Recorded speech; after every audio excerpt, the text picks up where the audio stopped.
Pandit Nehru bus station నుంచి గన్నవరం వరకు corridor 1 గా 25.95 కిలోమీటర్ల అధ్యక్ష.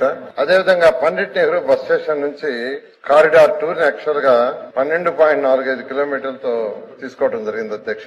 ఈ రెండు కారిడార్లు కలిసి 38.4 కిలోమీటర్స్ అధ్యక్ష.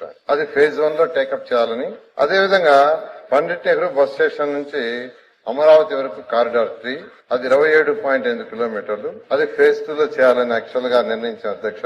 ఫేజ్ 1 కంప్లీట్ చేయడానికి 11,000 కోట్ల రూపాయలు ఖర్చు అవుతుందని యాక్చువల్ ఎస్టిమేషన్ వేశారు. దీనికి సంబంధించి ల్యాండ్ 91.63 ఎకరాలు యాక్చువల్ గా కావాల్సింది అధ్యక్ష. ఈ రెండు ప్లేస్లే కాకుండా ఇది గన్నవరం వరకు, అదేవిధంగా కారిడార్ 2 ఈ రెండిటే కాకుండా ఒక స్టడీ చేస్తారు అధ్యక్ష, peak hour passengers per direction అని. ఆ యొక్క సర్వేలో ఇప్పుడైతే మినిమం $5,000 అధ్యక్ష. 2051 రాబోయే 30 సంవత్సరాలు తీసుకుంటే కనీసం 10,000 ఉండాలి అధ్యక్ష.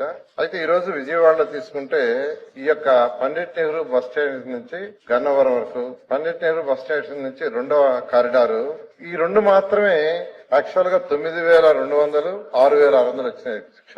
కనీసం 5,000 ఇప్పుడు ఉండాలి. 2051 తీసుకుంటే ఈ యొక్క ఫస్ట్ వచ్చి కారిడార్ 15,900 వచ్చింది, సెకండ్ వచ్చి 10,900 వచ్చింది. మిగతా యాక్చువల్ గా ఈ రోజు అంటే రైల్వే స్టేషన్ నుంచి జక్కంపూడి దాకా, అదేవిధంగా అమరావతి దాకా చేస్తే ఇవన్నీ కూడా 10,000 కంటే తక్కువ ఉన్నాయి.